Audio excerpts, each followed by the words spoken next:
everyone, and welcome to Marketing and Sales Over Cocktails, the weekly podcast that helps you grow your business, improve your life, and enjoy yourself along the way. I'm your host, Alan Langer, and every week we try to bring you the best thought leaders, the best business leaders, and the best minds out there to help you succeed in business and in life. So sit back, relax, grab your pad, your pen, and your favorite beverage, and enjoy the next episode of Marketing and Sales Over Cocktails. Hello, everyone, and welcome back to another episode of Marketing and Sales Over Cocktails. This is your host, Alan Langer. And guess what we have tonight? We have a milestone episode. This is episode 60, the big 60 for me. I am so pumped and excited. You know, when I started this over a year ago, to actually think that I'd be at 60 podcasts is pretty, I would have never thought that that was possible. I just was kind of trying it out. And now this is a pretty popular podcast. Thanks to all of you with your great reviews and following and recommending. So thank you all to everyone out there who's been listening. This is episode 60, and I've got a great guest for episode 60. We've got a sales and entrepreneur coach named Liz Wolfe. Liz will be joining us in one second. But before we get there, just as we always start with, the website for the podcast is marketingandsalespodcast.com. And the important part of that page is the Ask Alan segment. You go to the top, you click on Ask Alan, you send me a question. I get a lot of questions every week. I kind of sift through them. And when I pick a question to ask on the air to my guest, that person gets a free signed copy of my book. And we've got a good question coming up from Bangor, Maine later on tonight for Liz Wolfe. So without further ado, Liz, welcome to number 60. How you doing tonight? Woohoo. Thank you. I'm so honored to be part of such a milestone moment. Yes, I'm very excited. And so what's really cool is Liz just told me right before we went on the air that she's drinking a homemade beer. Is that what you got? So we have to talk about that. Yes. First of all, I'm a big wheat beer fan. I'm very lucky because both my husband and I like beer. And we also like vintage things. So this is my vintage Florida mug at that. Wow. On relief. And I am a big beer drinker, but I like to make it last a little longer and maybe have a little less impact. So I make a radler where you take grapefruit juice, and there's a little recipe you can do. So you can do that and add that to it. So you get this beautiful, juicy, fruity wheat beer. And oh my goodness. You have to ship me a case of that. That sounds delicious. Well, I normally do like tequila or a Manhattan, but tonight I felt like a nice red wine. So I have a red blend. So I'm a little bit boring tonight, but cheers into the camera. I got to do a virtual cheers. Thank you for joining us tonight or joining me. You. So let's get into this, Liz. So yes, we found each other on this cool website called podmatch.com. I've gotten a few guests, and for those of you who don't know it, and if you're listening and you're a podcaster, get on Podmatch, because if you set up a guest profile, you can reach out to hosts or they reach out to you, and you really find some pretty cool people that are on there for who want to be guests. You get some people that are like, you know, I own a gas station and I want to be on your podcast. And you get stuff like that every now and then. But you also get people like Liz, and Liz stood out to me because she's, you know, there's a lot of coaches out there, but she's pretty specific in what she helps people with. And it's kind of being unstuck. And what I mean by that is, and I think everyone can relate to this who owns a small business, is you do your thing, you get going, you get all excited. And then all of a sudden you're like, how come things aren't happening anymore? Like, how come I feel like I'm on a little bit of a hamster wheel. So talk a little bit about how you got started. I know you were on a sheep farm and all that fun stuff. So tell us a little bit about your background and how you got to where you are.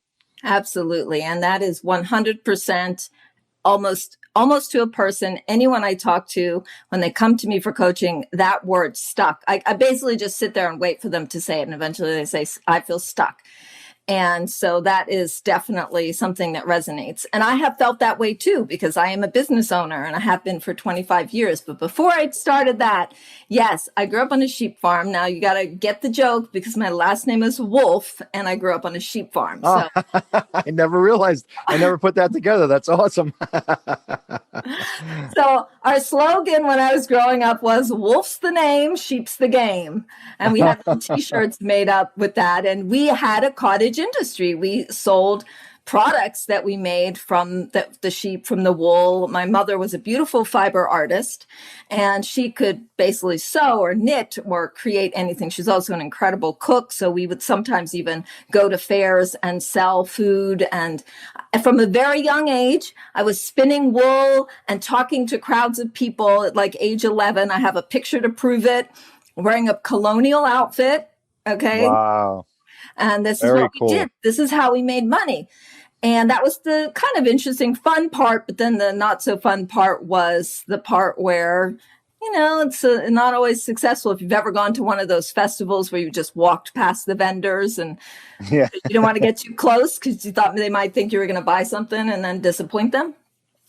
So the interesting thing, then part of the connection between that life that I lived, because eventually my mother declared bankruptcy and she had to sell the farm. This was after I was an adult, but she had to sell the farm. And then I went and I started, I went to college and I started my own business. I actually work with my husband and we've been working together. So my background is in technology training and working with small businesses around CRM. Then I got a little tired of the technology. So I left that part of it, but I wanted to still work with solopreneurs, small business startups, etc. Because I realized this recently. I feel in some way it honors my mother's efforts because she never had someone like me. She never had someone she could go to and say, I have all these skills, and see if you feel this way, and if you're listening, I have all these skills and I have this passion, but I have no idea what to do and I feel stuck. And, you go through these ups and downs. So I feel like in some ways I'm honoring her legacy of what she taught me and being able to pass that along to other people in the business world. So what made you, so you're at a tech company doing CRM stuff. What made you say, you know what, I'm going to help people with their business. I'm going to help people get unstuck. How did you go from that to what you're doing now? Yeah, I don't want to date myself too much, but, in the 90s, teaching people computers was really life transforming. Yeah. I mean, there were times when I would teach people something in a class. This literally happened one time. I was showing this woman how to do something. It had to do with mail merge or something. She started crying. And I was like, oh, what the heck? And why that was because she had not known how to do that thing. And she had not been able to leave work. And she missed a plane to go home to her family for Thanksgiving. Oh, and when she saw how easy that was, she was like, oh my, really hit her emotionally. So you used to have that kind of an impact. Like now we just assume everybody knows everything. But at that time, it really was life transforming. But then over time, it got that decreased. And that's the experience that I want. I want people to have a new mindset, a new framework around their beliefs, their structures, how they're running their business. And so I eventually, I moved away from the technology side. I got tired of doing that part. There was no more fun in it for me. Yeah. So you talk about a lot of things. I listened to, you had a pretty cool video on LinkedIn recently about getting unstuck and things like that and what people come to you for. But one of the things that stands out in all of your stuff is you talk about the 3 keys to an abundant business. And you talk about developing an abundance mindset. Tell the audience a little bit about what that is and what those 3 keys are. Absolutely. And this is my favorite thing to talk about. So first of all, when if I were to be in front of a crowd of people or even ask you as the listener to say, what would you say the 3 keys to creating a successful or abundant business? Most people say, have really good time management skills, discipline, that kind of thing. That's one. Get to know the right people, have the right connections. And then the third one, usually people will say, have enough experience where I feel like an expert that I can charge enough for my services, get those credentials. People are always asking me about certifications for coaching programs, which ones I did and all that, because they want to have that expertise. And what I like to say is those are great tools. Think of those as tools in your entrepreneurial toolbox. But the problem with those is that they are outside of the realm of your control, meaning I have to meet the right people. And so there's this idea of as soon as I meet the right people, then I'm gonna be golden. Or as soon as I get that credential, or as soon as I learn how to manage my time, as soon as I get discipline. And people really struggle with that for sure. So you end up spending all your time at networking events trying to meet the right person, or going to get certified. I mean, get certified. I'm not telling you not to be educated. I'm constantly educating myself.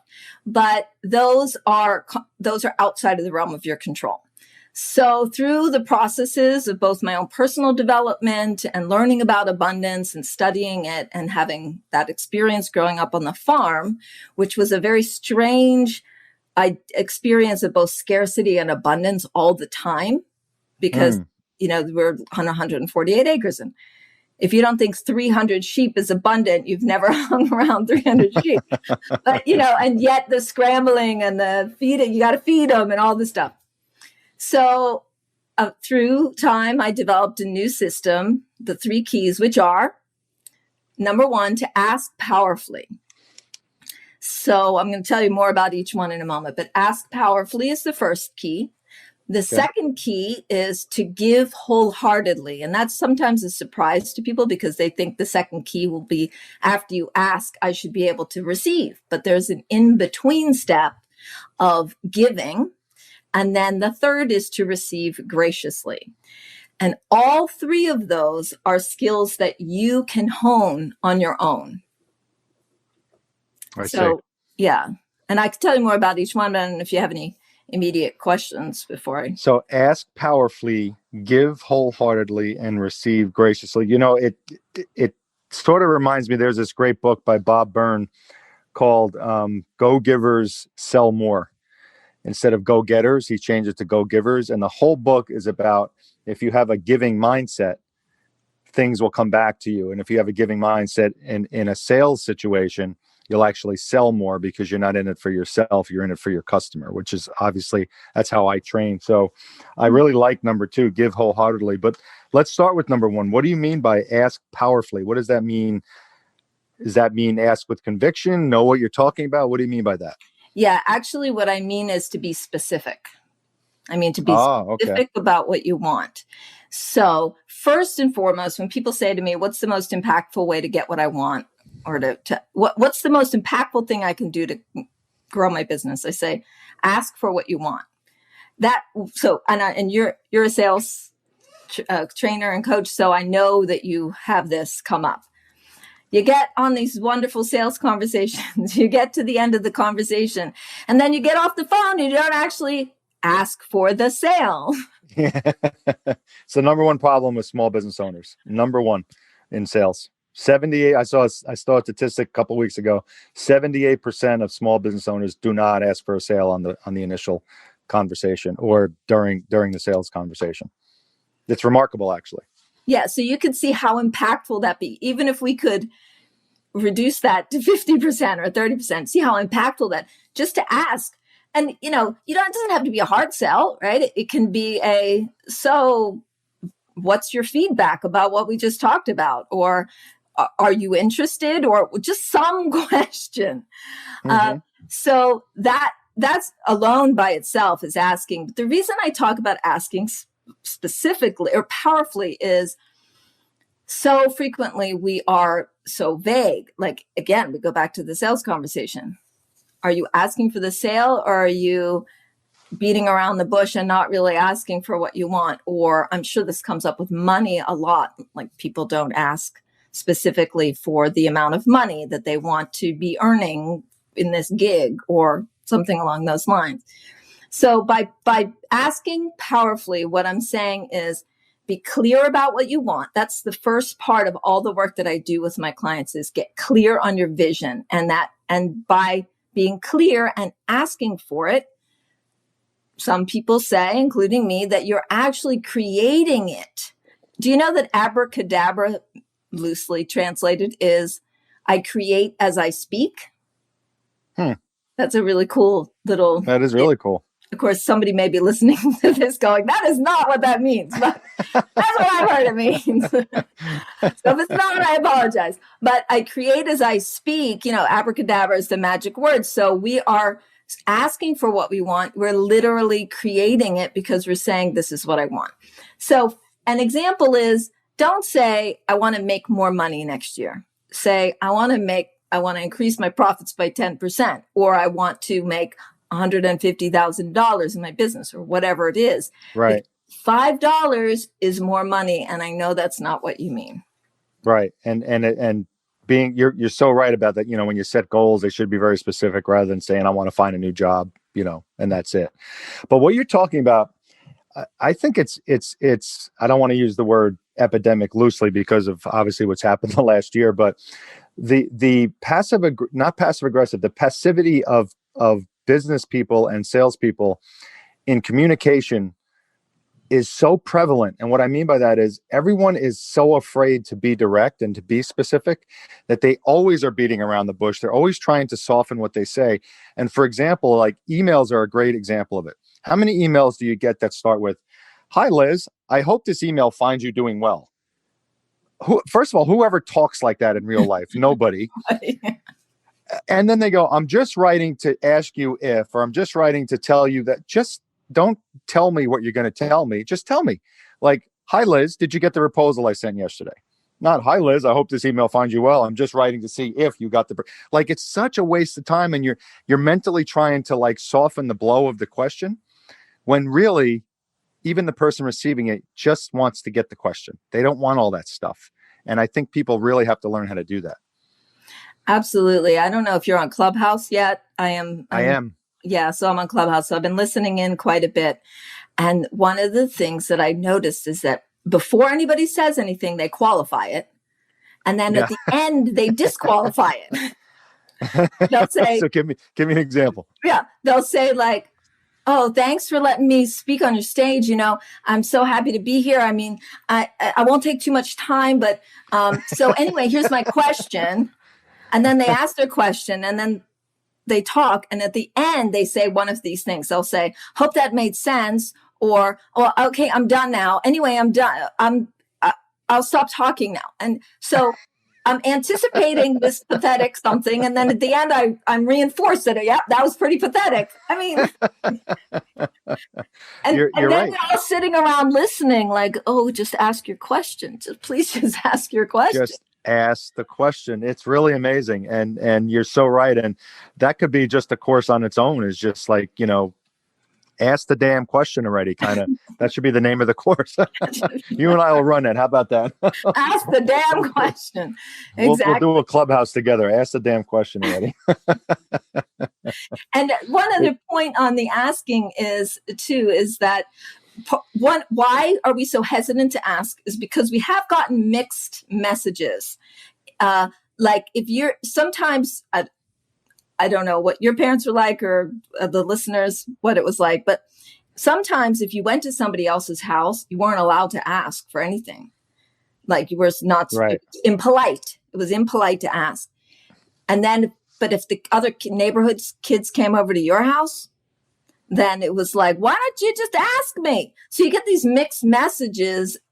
Asking for help is weak. So all these things that have us, and I'm not excluded from this, have us be hesitant to really ask in a powerful way. Mm-hmm. And it goes to follow up. I teach a whole thing on how to follow up properly, and people are so scared to follow up, and they just fluff up this email with all this stuff around the one little sentence, "Did you get the proposal I sent?" And there's like 4 paragraphs asking that one question. It really is. I think it's a big problem in business, and the people who are receiving it, they're not reading it, or it just drives them crazy because they're mentally like, where's your point here? So I really like that. Number one. All right. Give wholeheartedly. Let's talk about that. So what do you give it? Give me a reason. Give me what you mean by that. Yeah. So giving wholeheartedly is after you ask for what you want. So spiritually, it's out in the universe. You've asked for what you want. And now what we want is to create more of the thing that we want. So if you want clients and you're feeling a little bit like, I don't have any clients right now, find out who in your network also wants clients and go support them in creating clients for themselves. Give someone, if you want referrals, give referrals. If you want money, give money. If you want time, give time. So this is, and by wholeheartedly, the idea there is you're giving without any kind of attachment to the result. Just giving for giving's sake. Now, the other thing about giving is there is this, a lot of people say, oh, sure, I love to give. But again, we have mixed messages like, and you ever hear the phrase, give till it hurts? Which means, maybe giving isn't so helpful. Or if I really start to dig in with people about giving, they'll say, yeah, sometimes I just give, and then I feel like I never get anything back in return. So whereas we have this lovely little idea that giving is so wonderful, we don't always want to give because there's other stuff that goes along with that. Well, I think it comes down to being genuine. Like you said, you cannot, excuse me, if you give something and expect something in return, then it's not genuine and it won't return. I'm totally convinced that if you say, I'm going to go help that person right now because I know that I'm going to get something back rather than I'm going to help that person because they need help, it doesn't work the same way. It just doesn't. It drives me nuts when someone like talks about the money they've donated or they've done there. So they put social media on like, I gave $50 to this charity and they're like announcing it to the world. To me, that's not giving. You're doing it to get props on your social media stuff. So to your point, if you give, it has to be, I'm giving and that's why I'm doing it. And it has to be genuine and I don't expect anything in return. And this is one of the reasons why people don't like to ask, because there is a thought that if I ask, then you're going to feel obligated to give to me. And then I'm going to be obligated to reciprocate.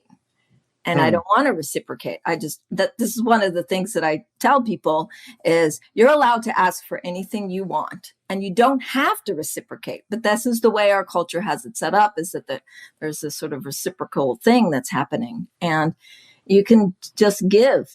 It's more about getting some energetic flow through, if you're talking about in the space of abundance.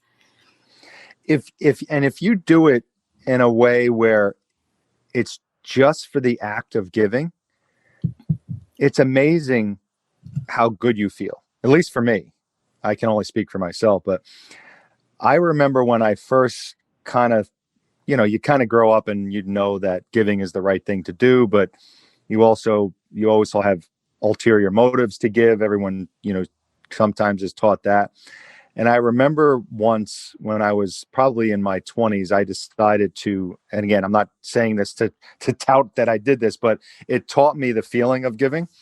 And I read somewhere that somebody went to a Walmart or a Target and they went to the layaway section and they paid for these Christmas gifts randomly for somebody. Wow. And I'm like, wow, that's an amazing idea. So I tried it myself. I'm like, I have $200. I want to pick someone. And they let you go through the list. And I found a mother who had, like, you could tell all these toys were for young kids. And I paid for them all. And they said, okay, can I have your name? I'm like, nope, just pay for them. And when she comes to pick them up, she'll know that a stranger did that. Wow. And I walked away and I was just like smiling for days because I didn't want her to know who I was, but it just felt so amazing to do that. And that's where I learned that if you really do it for the right reasons, just good things happen and you feel good about yourself too. Yeah, you're stepping into the river of abundance. Because here's the interesting thing about giving. Abundance is about letting go and scarcity is about holding on. So when you're thinking about giving, there is a way in which when you're letting go, when you're giving, so you're taking it from here and moving it to there, you create a space. The other thing now I do say about giving is, so we're talking right now about giving to someone else, but there is, and I'm sure many of your listeners have had this experience, like even decluttering, even letting go of something, it's awesome because I live in New York City. So I have a stoop. I have a townhouse here. I have a stoop. And if I don't want something, I just put it out on the stoop. People come by and take it away. It's the most beautiful thing. So we had all these books, and a couple of them were books that my mother had given me. And I'm talking like 20 years ago, and I had never read them. And every time I tripped over them or looked at them, I felt bad. So I just said, you know what? Somebody else, my mother wanted to give it to me. She had joy in giving it to me. And now it's time to let it go. And now I know that somebody out there is reading that book because they picked it up because they wanted it. And they took it. That is really, so giving can be more than just giving to someone else. It could be letting go of clients that don't work, that you've been holding on to because they give you money. That's another example. Wow, that's a great example. Yeah, because the energy of a bad client, even though they're giving you money, is just not worth it. No. Bad client is not worth it. We've all had them. We all have, and they're out there, and they're good for someone else. They're not good for me. Yeah. Especially the ones that ask for discounts right off the bat. Now, what's so interesting about that is that they're asking. So in some ways, I want to encourage that, because if you don't ask, you won't get anything. There's a theory that when you go to a hotel, you always ask, is that the best rate? And then, and a lot of times they'll say, oh no, it's 95, not, 119, it's 99. And then you're always supposed to ask twice. And is that the best rate? Really? Yeah. And that I've never heard. I might have to try that. And sometimes they'll give it to you again. And if not, so what? You ask for it. That's why I come back to that. Yeah, that's good. That's good. All right. So we're asking powerfully, being specific. We're giving wholeheartedly. So being genuine when we're giving and doing it for the right reasons. And now we're receiving graciously, number 3. So this is the trifecta. What does this mean? Receiving graciously. Yeah, receiving graciously. So everybody says, oh yeah, I want money and I want clients and I'm so ready to receive, and sure, come on, bring it. However, that's actually not how we receive. How we mostly receive is in a very judgmental way. Like, let me check that out first before you give that to, is that what I want? And we do that in a judgmental way, and that's okay, except for it's not graciously. And by graciously, the phrase I'm using that, I'm tagging that to the end. Really, there's a 4th part, which is gratitude. So when you receive, then you go into a space. You can go into a space of gratitude, but a lot of times we don't go into a space of gratitude. And so I'll talk more about that in a moment.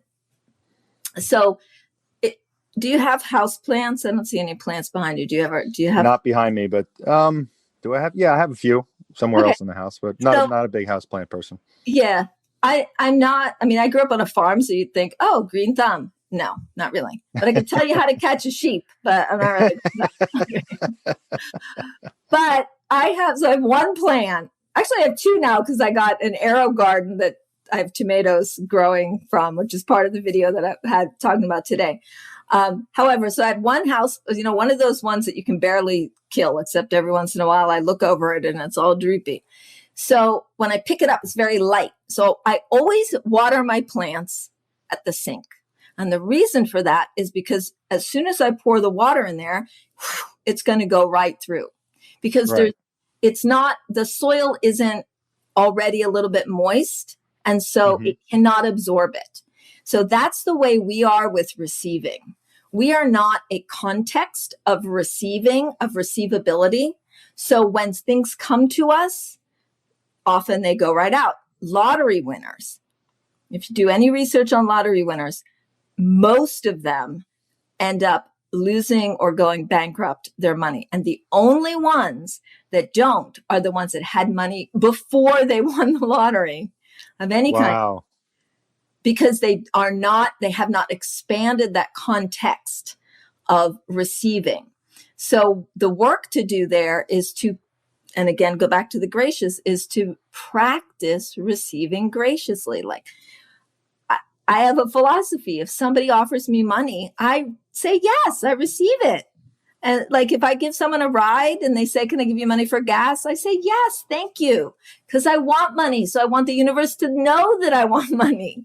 Now, I'm not talking about, inappropriate moments where I'm taking my friend out for a birthday and she wants, no, I'm not talking about that. But if somebody offers me money, so that is a practice of getting good at saying thank you without judgment. Thank you. And if I don't want whatever it is, I can let it go and pass it on as well. The bigger the bucket, though, the more can be in it. So if you want more money, for example, most of us in business do, not all, but some of us do, have to practice on getting better at receiving higher sums of money, which goes back to the asking again for that higher sum. I think that you just made me think of I'm in the dating world, and I find a woman who's more attractive, who accepts a compliment rather than says, oh, no, you don't have to say that. They don't know how to receive a compliment. Actually drives me crazy. Like, yeah, I think you're pretty. No, I'm not. I'm like, okay, you know what? You're not. We're not going out. Just say thank you. Yeah, thank you. I thank you for that compliment. It's so much nicer for them. Obviously they're receiving it, but it's also the person who's actually giving it to them feels better too, because they're actually receiving it as well. See, here's what's interesting is we've set it up. That's a perfect example. We've set the culture says it is better to give than receive. Yeah. Okay. However, it is not possible to give without receiving. That's true. That's you cannot give a compliment unless she says thank you. Right. It just bounces Yeah, because right back. Yeah, if she doesn't take it, you didn't give anything. That's right. Yeah. So actually giving and receiving are just, two sides of it. Like, you cannot have one without the other. It is not possible to give. And sometimes we try to do that. Like, we do that with advice. We try to give people advice that they don't want, and they don't receive it, and they don't do it, but we keep doing it anyway. And then we get frustrated because they're like, why aren't you following my advice? Have kids all the time. So I'm looking to even out the idea that giving is in some way better than receiving. It cannot be, because you cannot have one without the other. Yeah, you have to receive to give, or you have to receive what's been given. Otherwise, it's not given. That's a great point. I never thought about that. That's really cool. And then you said there's like a 3A or a fourth that just talks about the gratitude after you receive something. Yeah, and when I do the trainings, I have a training on this topic that I will share with you later. And so everybody wants to know steps. What are the steps? And that's why I deliberately call them 3 keys and not 3 steps, because it's actually a circle. So I start with asking, because that's the vision. Then give to what you want, then receive. But there is a fourth part, which is the gratitude.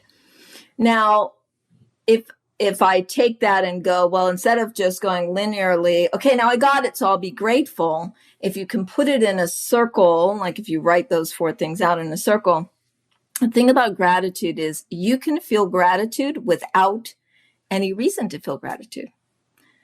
Literally, I could say to you and anybody listening, if we wanted to, we could close our eyes and I could say, okay, just experience gratitude right now. You don't even have to have something specific in mind to feel grateful about. You can experience gratitude.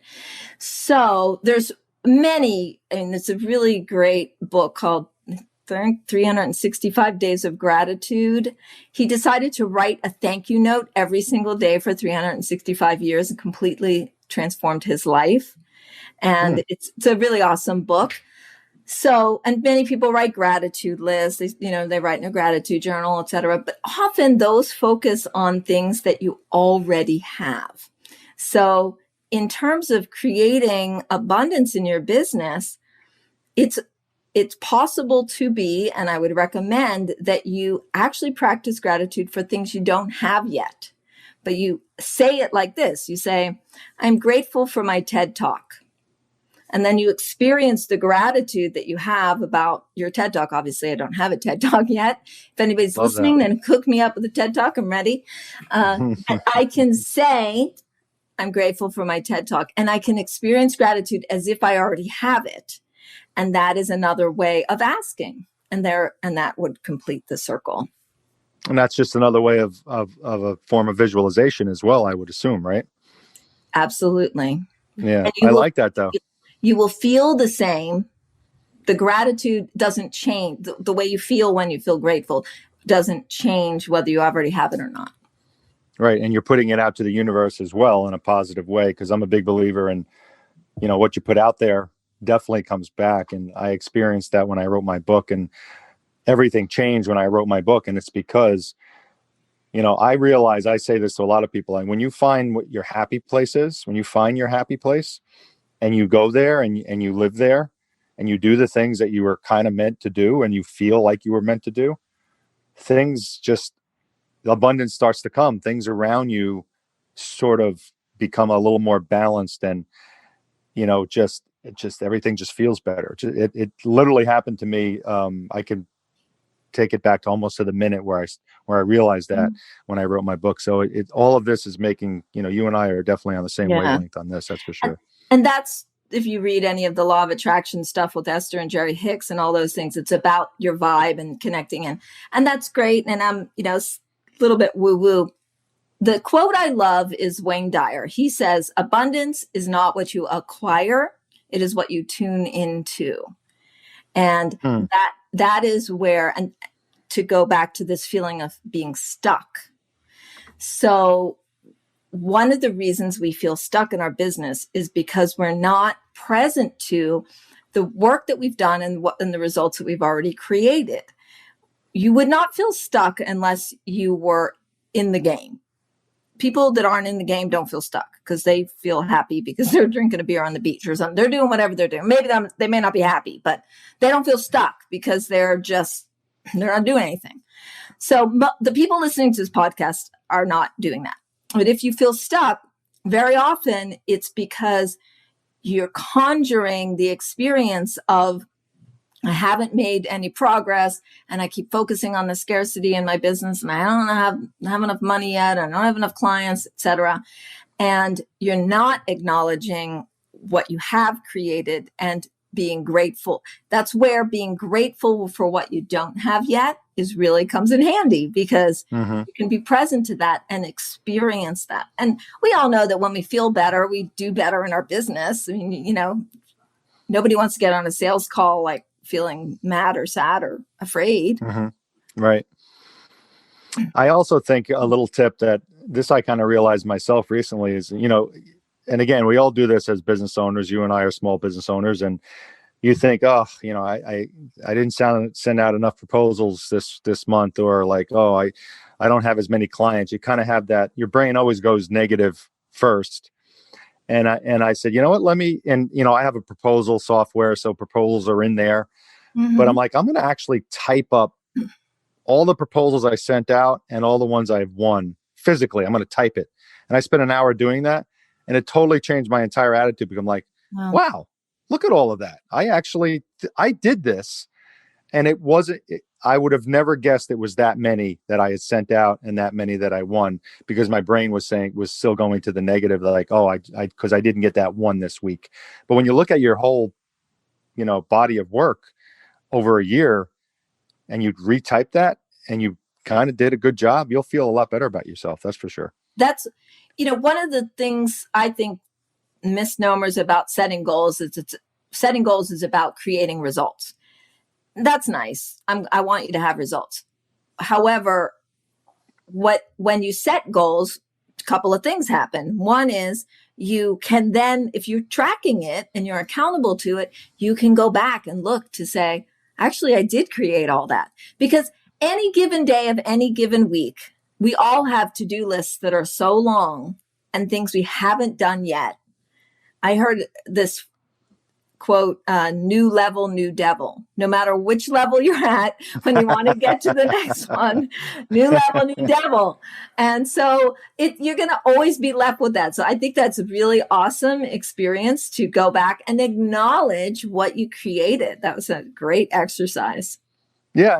And it, to physically do it, because I could look on my proposal thing and it was sort of like in the the dashboard, but it didn't feel the same of me actually typing it out.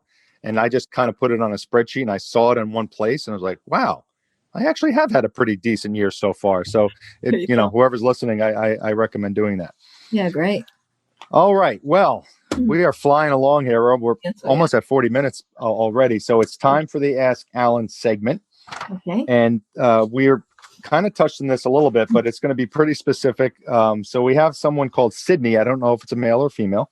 Sydney from Bangor, Maine, writes a very simple question, but I think everyone listening could always use advice on this topic.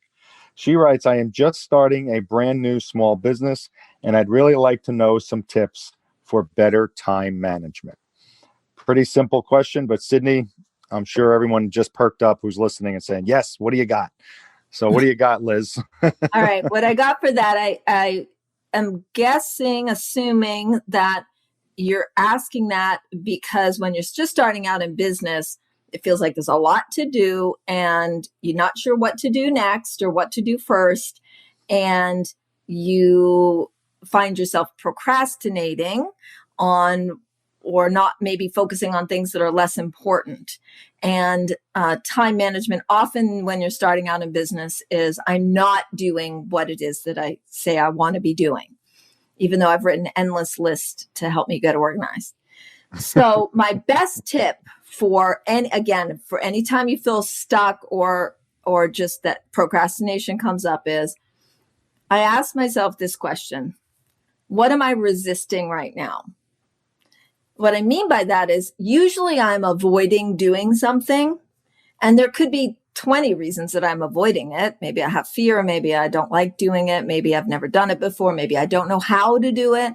So one version of that, either what am I avoiding right now or what am I resisting right now? And if I stop, just like I said in the very beginning, time management is not necessarily going to, especially depending, you might be ADHD, there could be 100 reasons why you're not good at time management. It's not necessarily the key. So you're going to focus on my keys. So hopefully after listening to this, you are. And if you're still feeling stuck, what am I resisting? And be honest with yourself about what you are resisting or not wanting to do, and then handle that. And then you'll be freed up to go back and do what you're brilliant at, which I'm sure you are. That's really good advice. It's like there was a book, I forget who wrote it, called Eat the Frog. Have you ever heard about that book? Yes, I have. It's about taking your worst awful thing you have to do and doing it first, because when it's done, everything else feels great. It's like, oh, I can do this pretty easily. So, but here's my tip for Sydney, and this kind of changed my time management life when I heard this from.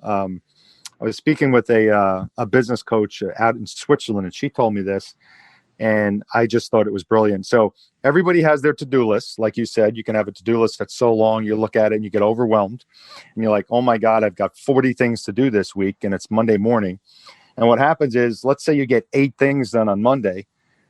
That's a pretty good Monday, but you still have 32 things left to do, and you're looking at like, oh my God, I didn't get anything done, because it's all in one list. So she told me to take all 40 of those things. 40 is a lot, but let's say there's 20. And you'd say, okay, I'm going to do these 5 on Monday. And then you give them a time in your calendar.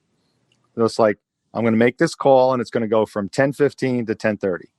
I'm going to do this proposal. It's going to go from 11 to 12. And you do each one. And then when those 5 are done, you're done for the day, because the other 15 are scheduled for the rest of the week. And it did 2 things. It took away my overwhelmed feeling, because I had a feeling of accomplishment on Monday and Tuesday because I got those 5 things done. And I didn't stress about the other ones that I didn't have done yet, because they were already scheduled in my calendar with a specific time. So for people who are listening, put your tasks in your calendar with a specific starting time and ending time and stick to it. and then break up your to-do list by day during your week and schedule them. And it's a game changer. At least it was for me. You know what? Something just a little epiphany I just had is why that works is if I schedule something, I know I'm going to do that Friday and I schedule it for then. If you think about it, if you make an appointment with somebody, like I wasn't yesterday stressing about the fact that I hadn't done this podcast yet. Exactly. Right. Right. It's on the calendar. So I'm not sitting here going, I didn't do that yet. I didn't do that yet because it's tomorrow or whatever it is. So if I know when I'm allocating my time to do that, I don't have that underlying, I didn't get anything done yet. That's awesome. That's a great tip. Thanks. Yeah, it really is. And I said, it gives you make it manageable, and then you're done with your day and you're like, I got those things done today. My day's finished. I got the rest of the week scheduled from appointments to tasks. And it just, I don't know, it took away so much stress out of my life because I never felt like I was getting anything done, even though I actually was, because I was always looking at what wasn't done on the to-do list. That's great. Awesome. All right, Sydney. Hopefully that helps. That's a really good tip from Coach Liz, and hopefully my tip helped. Liz, how do people get in touch with you if they want to actually have your wonderful coaching abilities or just to say hello? Where do they go? Yes. Well, thank you. I hope you do. My name is Liz Wolfe, but it has an E at the end. So you can find me at @LizWolfeCoaching.com. I'm sure you'll never forget Wolf's the name, sheep's the game. But you can find I love that. LizWolfeCoaching.com.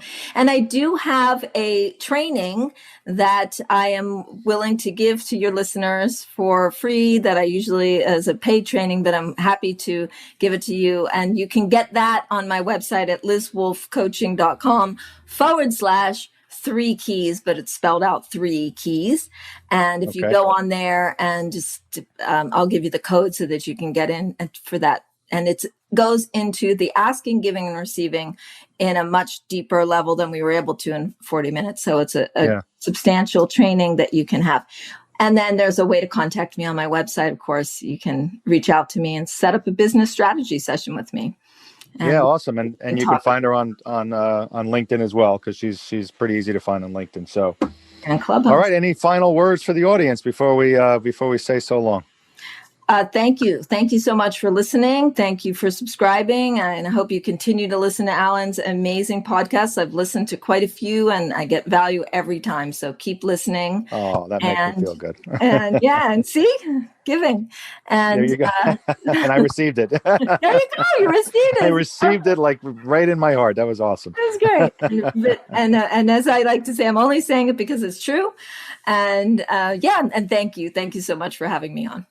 All right, Liz. Well, thank you for joining me tonight. And everyone out there, thank you guys for joining us on episode number 60 of Marketing and Sales Over Cocktails.